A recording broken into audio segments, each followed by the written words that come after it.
Have you ever noticed the pain is gone, but somehow it still lives inside you? You're not in that moment anymore. Those people are not here. That situation is over. And yet, your mind returns to it like a ritual you never chose. Why?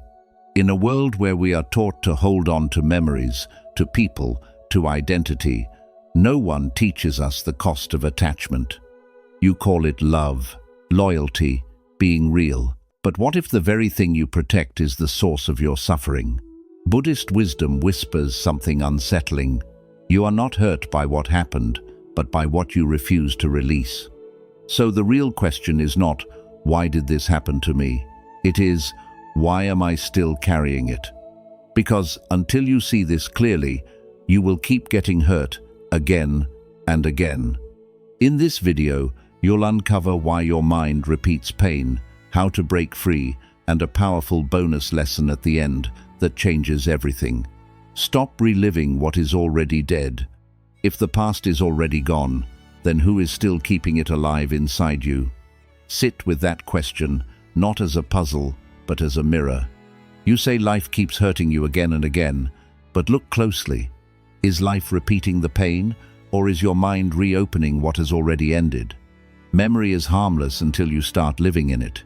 And yet, you return to it like a familiar room, even when it suffocates you. This is the quiet deception. This is how suffering continues without any new wound being created. There is an old image I want you to see clearly. Imagine lighting incense for a fire that has already burned your house to the ground, and then wondering why the smoke still chokes you. The fire is gone, the moment is over. But you keep feeding it. You replay the words, the betrayal, the loss. Not once, but hundreds of times. Tell me honestly, are you remembering or are you re-experiencing it? And if you stopped feeding this memory, would it still have the power to hurt you? The teaching is simple, but not easy.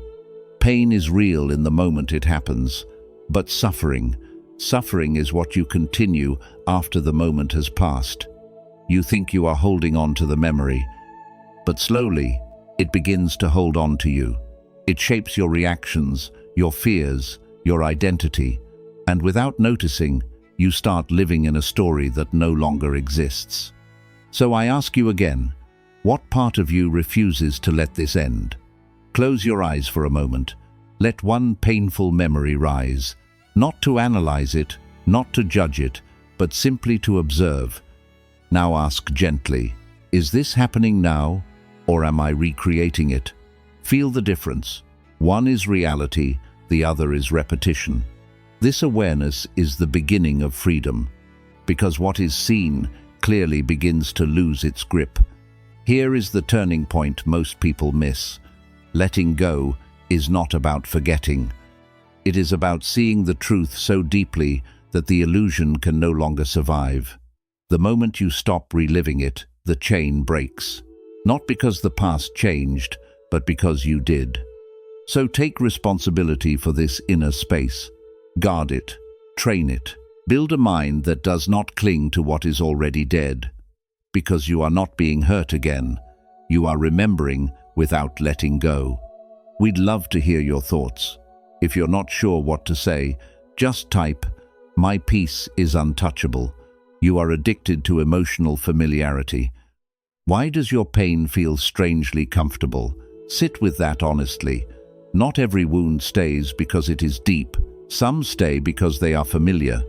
The known pain is chosen over the unknown peace, and without realizing it, you begin to return to the same emotional patterns, the same reactions, even the same kind of people. Not because they are good for you, but because they feel known.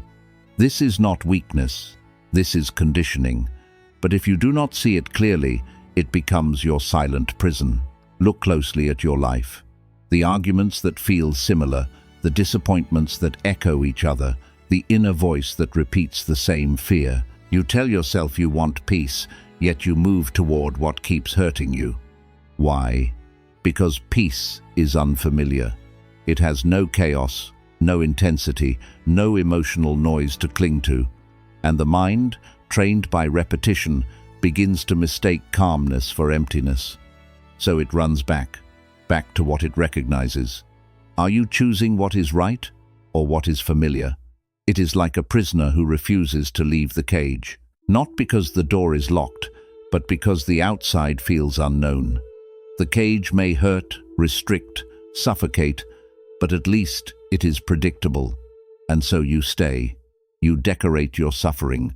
You justify it. You call it part of who you are. But pause for a moment. Who are you without this familiar suffering? If this pain was removed today, would you feel free or lost?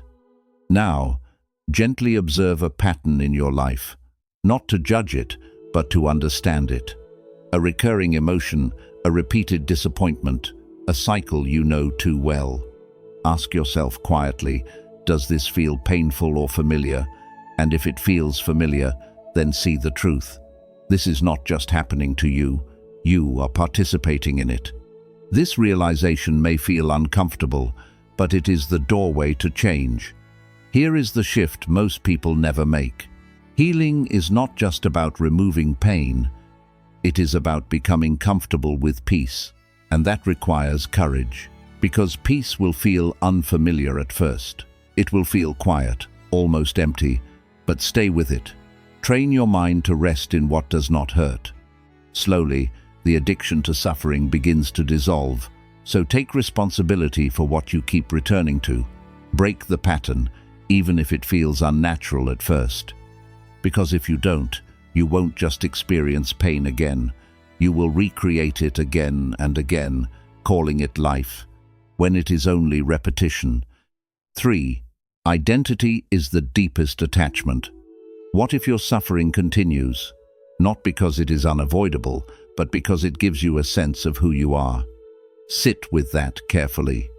You say, this is what happened to me. This is why I am this way. And slowly, the pain becomes your identity. Not just something you experienced, but something you believe you are. You don't hold the story holds you. And the longer you carry it, the harder it becomes to imagine yourself without it. So tell me honestly, if your pain disappeared today, who would you be tomorrow?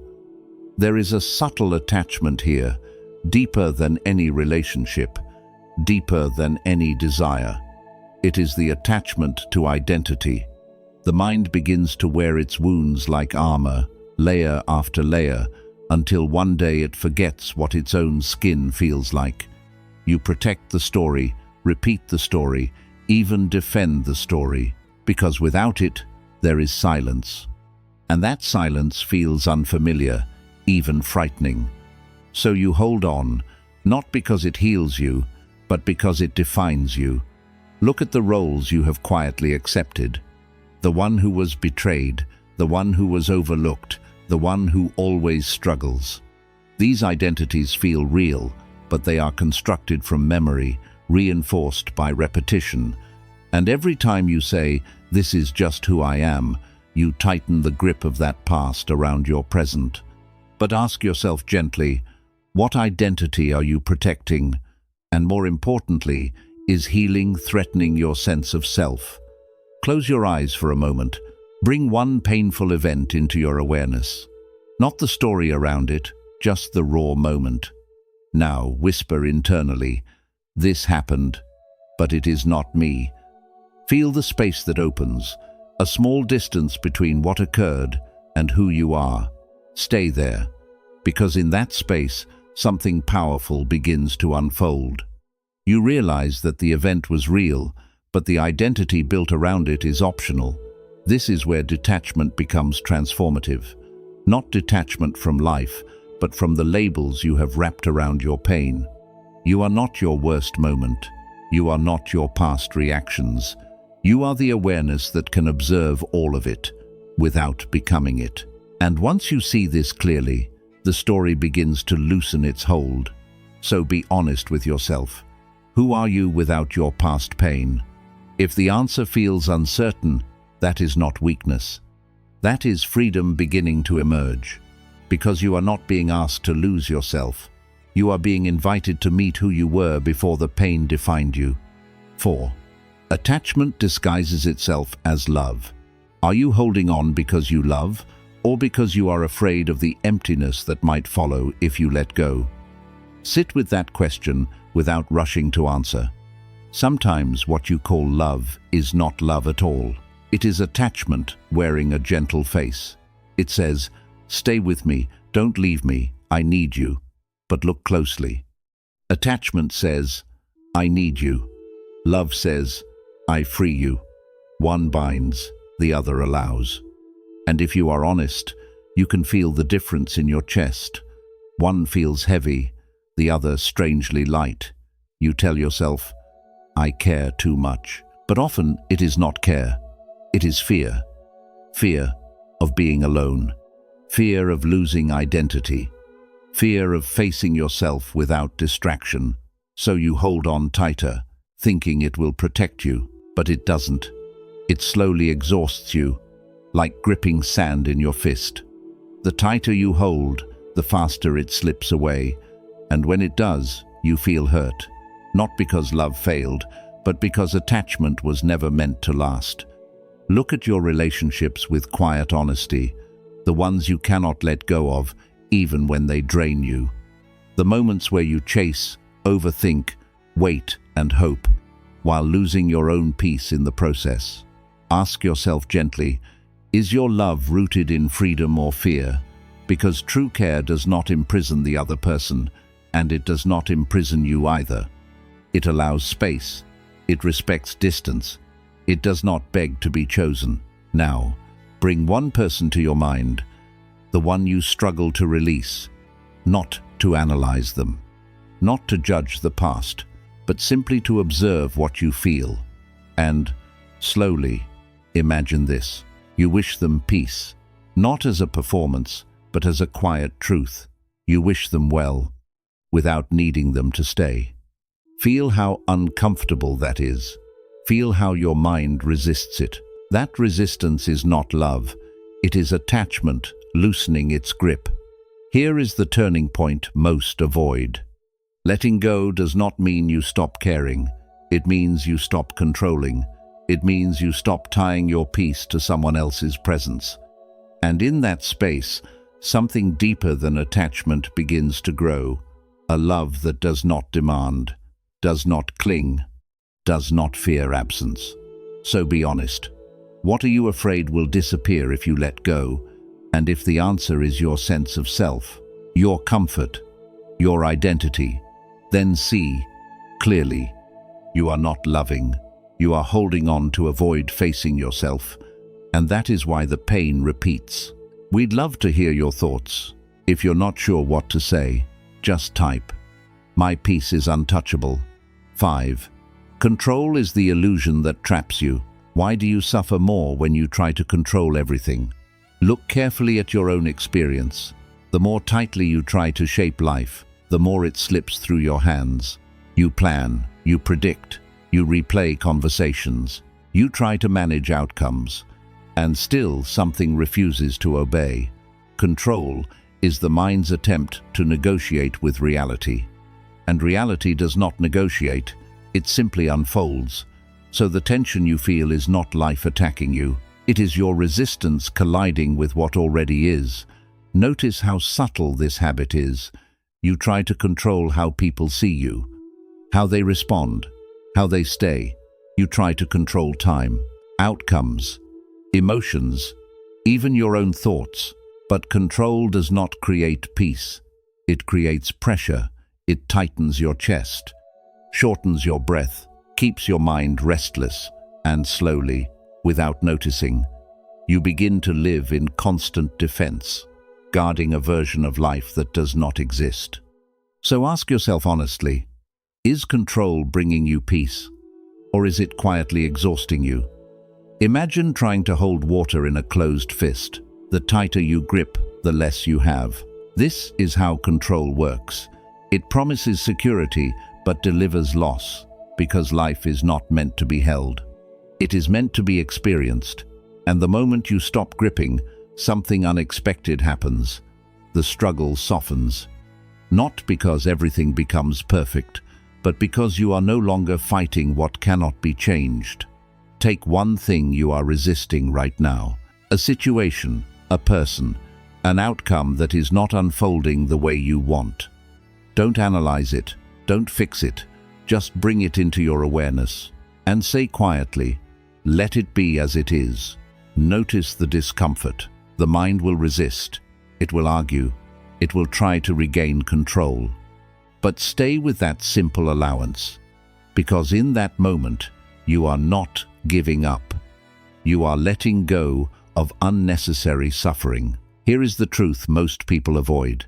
You cannot control life, but you can choose how you meet it. And when you stop trying to dominate every outcome, you create space for clarity, for calm, for wiser action. Control narrows your vision, acceptance opens it. So look deeply. What are you trying to control right now? And if you stopped resisting, even for a moment, what would actually happen? You might discover that the tension was never in life itself. It was in your grip. 6. Observation breaks the chain of suffering. What happens when you feel something deeply but refuse to become it? Pause here, because this is where the chain begins to weaken. Usually, when anger rises, you become anger. When sadness appears, you become sadness. There is no space, only reaction. But what if there was a gap, a quiet distance between the feeling and the one who notices it? What you observe, you no longer are. And this is not philosophy. It is something you can witness within yourself right now. Most people do not suffer because emotions arise. They suffer because they immediately identify with them. A thought appears, "I am not enough," and it is believed without question. A wave of fear comes, and suddenly it defines your reality. But emotions are not permanent truths. They are movements passing through, like clouds across the sky. The sky does not chase them, it does not fight them, it simply allows them to pass. So ask yourself quietly, can you observe without reacting? Imagine sitting on the riverbank, watching the current move. The water carries leaves, branches, debris, but you remain seated, untouched. Now, see your thoughts and emotions the same way. Anger comes. Watch it. Sadness rises. Notice it. Do not push it away, and do not cling to it. Just observe. Because the moment you stop jumping into the river, you stop drowning in it. And this is where something shifts inside you. A stillness that was always there begins to reveal itself. Try this gently. When an emotion arises, instead of saying, "I am angry," say softly within, "This is anger." When sadness comes, whisper, "This is sadness." Feel the difference. One binds you to the emotion, the other creates space around it. Stay in that space, even if it feels unfamiliar, because in that space, you are no longer controlled, you are aware. Here is the deeper truth most overlooked. The observer within you has never been hurt, never been broken, never been overwhelmed. It simply watches. And the more you rest in that awareness, the less power your emotions have to control you. So look within. Who is the one noticing all of this? And if you remain as that observer, even for a moment, what changes? You may discover that the suffering was never in the feeling itself. It was in becoming it. Letting go feels like losing yourself. Why does freedom feel like emptiness at first? Sit with that question without escaping it. When you begin to let go of a person, a habit, a story, something inside you becomes quiet. And that quiet does not feel peaceful immediately. It feels unfamiliar, even unsettling. You expected relief, but instead you feel a kind of absence, a gap where something used to be. And the mind quickly interprets this as loss. But look deeper. The space you fear is the space that heals you. You have spent so long filling every corner of your inner world with thoughts, attachments, distractions, that silence now feels like something is missing. But it is not missing. It is revealing. It is like stepping out of a noisy room into a silence so deep it almost echoes. At first, it feels uncomfortable. Your mind searches for something to hold on to, something to define you again. So it whispers, go back, reconnect, refill the space. And this is where most people return to their old suffering. Not because it was better, but because it was familiar. Look closely at this moment of emptiness. Do not label it too quickly. Do not run from it. Because what you call emptiness is actually openness. It is space that has not yet been understood. And within that space, something new can begin, but only if you allow it to remain undisturbed. So ask yourself honestly, what scares you about this emptiness? Is it the silence? Or what the silence might reveal about you? Now try this gently. Sit without distraction. No phone, no noise, no escape. Just you and this quiet space. Feel it fully. Let the discomfort rise if it needs to, but do not move away. Stay, breathe. Notice how the urge to fill the silence begins to soften. And beneath that urge, there is a stillness. Subtle, steady, untouched. This is not loss. This is the ground of clarity. Here is the turning point. Letting go does not remove who you are. It removes what you are not. And what remains may feel unfamiliar at first because it is not built on attachment or fear. It is simpler, quieter, more real. So be honest with yourself. Are you avoiding this silence within you? And if you allowed yourself to stay here just a little longer, what could grow in this space? Because the freedom you seek does not come by filling the emptiness. It comes by understanding it. We'd love to hear your thoughts. If you're not sure what to say, just type, "My peace is untouchable." Pain persists because it is unfinished. What if your pain is not staying because it is strong, but because it was never fully felt? Sit with that, without turning away. Many times, you do not heal because you rush to move on too quickly. You distract yourself, you explain it away. You try to stay positive. But something underneath remains unfinished. It waits, quietly, patiently. What you suppress returns, what you face dissolves. And so the same feeling comes back, again and again. Not to punish you, but to be completed. You think you have let it go, but in truth, you have only avoided it. The moment it becomes uncomfortable, you shift your attention. You scroll, you talk, you sleep. But the emotion does not disappear. It stays, like an unopened letter placed on your table. You may ignore it for days, even years. But it does not leave. It waits for you to open it, and until you do, it will keep calling you back. So ask yourself honestly, what emotion have you been avoiding? Look at your patterns, the sudden waves of sadness, the unexplained irritation, the heaviness that comes without warning. These are not random. They are echoes of something you did not allow yourself to feel fully, because feeling deeply can be uncomfortable. It can shake your sense of control.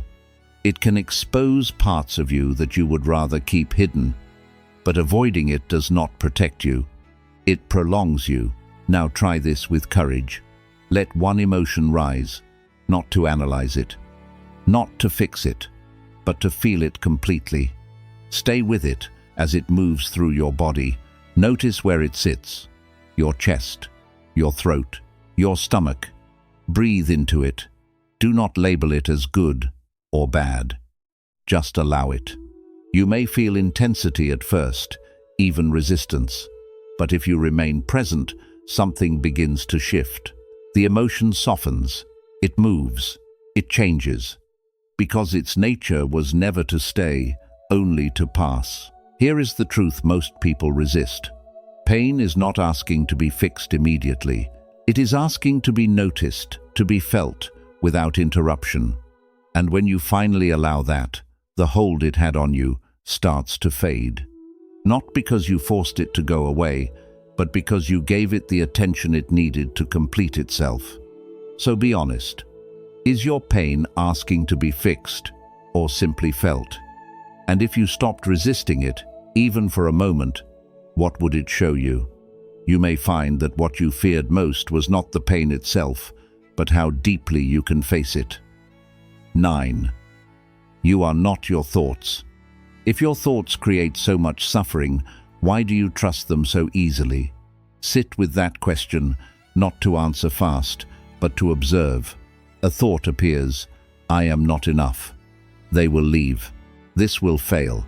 And instantly, your body becomes tense. Your mood changes. Your actions follow. You rarely question it. You just believe it. But pause for a moment. Not every thought deserves your belief. And still, you treat each one as truth, as if your mind never misleads you. Look closely at how thoughts work. They come without asking, shaped by past experiences, fears, conditioning. They repeat again and again until they sound true. And slowly, you start living inside them. But a thought is not reality. It is a mental event, passing through awareness, like clouds acting as the sky, but never truly becoming it. The sky stays wide, untouched, and so do you. So ask yourself honestly, do you question your mind, or do you follow it? Notice the pattern. The same thoughts that hurt you yesterday return today, with the same voice, the same certainty. They tell you stories about who you are, about what will happen, about what others think of you. And without noticing, you start building your identity around these inner whispers. But tell me, which of these thoughts have really given you peace? Which ones have guided you toward clarity instead of confusion? Now, try something simple but powerful. Sit quietly and watch a thought appear. Do not chase it. Do not push it away. Just notice it as you would notice a sound passing by, and gently say inside, this is just a thought, not truth. Feel the change. A small gap appears. The thought is still there, but it no longer controls you the same way. Stay with that gap, because this is where freedom begins.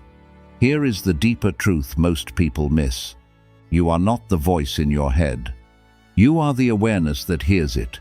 And once you see this clearly, the power of your thoughts starts to weaken. They still come, but they no longer define you. They no longer control your peace. So, look within. Which thoughts keep hurting you? And why do you keep trusting them without question? If you stopped believing every thought, even for a moment, who would you be? You may find that the suffering was never in life itself. It was in the stories your mind kept telling you, and you kept believing. True detachment is deep sensitivity. Can you feel everything without being controlled by anything? Sit with this, because it challenges what you think detachment means. You may think detachment is cold, distant, disconnected, but that is not truth. It is avoidance. Real detachment is not the absence of feeling, it is the control of it. Detachment is not distance, it is freedom within closeness. You stay open, present, fully alive, yet nothing controls you from inside. Look at how you usually respond to emotion. When love comes, you hold on. When pain comes, you resist. When joy appears, you fear losing it. Every feeling pulls you in some direction, and slowly, your peace becomes dependent on what you feel. But what if you could experience all of it without losing your center? What if you could love deeply without needing to hold? Feel sadness without becoming it? This is the shift. This is where detachment becomes strength, not escape. Imagine the ocean. Waves rise, crash, disappear, yet the depth stays still. The surface moves, but the core remains calm. This is how your inner life can be. Emotions will come, strong, beautiful, painful, but they do not have to define you. They can pass through, while something deeper in you stays steady. So ask yourself honestly, do you confuse detachment with numbness? Or are you ready to discover a way of feeling that does not trap you? Now, try this in a simple moment. When you talk to someone, be fully there. When you feel something, allow it fully. Do not hold back, but also do not hold on. Notice how you can care without clinging, how you can be present without fear. It may feel small at first, but this awareness changes everything. Because you are no longer reacting without thinking, you are responding with awareness. Here is the deeper truth most people miss. Detachment is not about stepping away from life. It is about stepping into it without chains. You do not need to protect yourself by becoming less sensitive. You become free by becoming more aware. So reflect deeply. Can you feel without holding on? What would it look like to experience love, pain, joy, all of it, without losing your inner balance? Because the goal is not to escape emotion, it is to stay free within it. And when you reach that point, something quiet and strong appears. You are no longer afraid of what you feel, because nothing inside you can take you away from yourself. We'd love to hear your thoughts. If you're not sure what to say, just type, "My peace is untouchable." 11. Becoming untouchable is inner mastery. What does it mean to become untouchable? Not by avoiding life, but by understanding it so deeply that nothing can shake you. Sit with this carefully, because most people try to protect themselves by pulling back, by numbing, by building walls. But walls do not create freedom, they create isolation. True untouchability is different. It is not about escaping the world, it is about seeing through it. Nothing can disturb a mind that does not hold on. And the moment you stop holding on, the world loses its power over you. Look at what still disturbs you: a word from someone, a memory, an expectation not met. These things affect you not because they are strong, but because something inside you holds on to them. You react, you replay, you carry, and slowly your peace becomes fragile depending on everything going your way. But ask yourself honestly, are you reacting or responding? Because reaction is automatic, it pulls you instantly. Response is awareness. It gives you space to choose. Imagine the sky during a storm: thunder, lightning, heavy rain, all of it intense, loud, overwhelming. But the sky itself stays untouched. It does not resist the storm. It does not hold on to clear weather. It allows everything and remains vast. This is the nature of a calm mind. Thoughts, emotions, events, they are the weather. You are the space where they appear. So tell me, what still has power over your peace, and why? Close your eyes for a moment. Imagine yourself not as a body, not as a story, but as open space, still, without limits. Now let an emotion arise: anger, fear, sadness.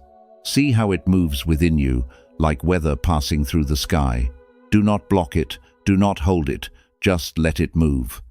Feel the difference. The emotion is there, but it does not take over you. This is what it means to be untouchable, not because nothing happens, but because nothing stays. Here is the deeper truth. Inner mastery is not about controlling life, it is about no longer being controlled by it. When you stop holding on to outcomes, to identities, to emotions, you become steady in a way the world cannot shake. Not rigid, not cold, but quietly strong. So reflect deeply. What would an unshakable mind feel like? Not a mind without emotion, but a mind that is no longer controlled by it. Because when you reach that place, something powerful happens. You move through life fully, openly, and nothing can take your peace away from you again. Bonus: the final illusion. You think you need closure. What if the closure you keep looking for is the very thing keeping you stuck? Sit with that without rushing to defend your need for answers. You tell yourself, I just need to understand why it happened. I just need one last conversation, one final clarity. But look deeper. Is it really understanding you want, or relief from the discomfort of not knowing? Peace comes not from answers, but from letting go. And yet you keep waiting, as if peace will come only after everything makes sense.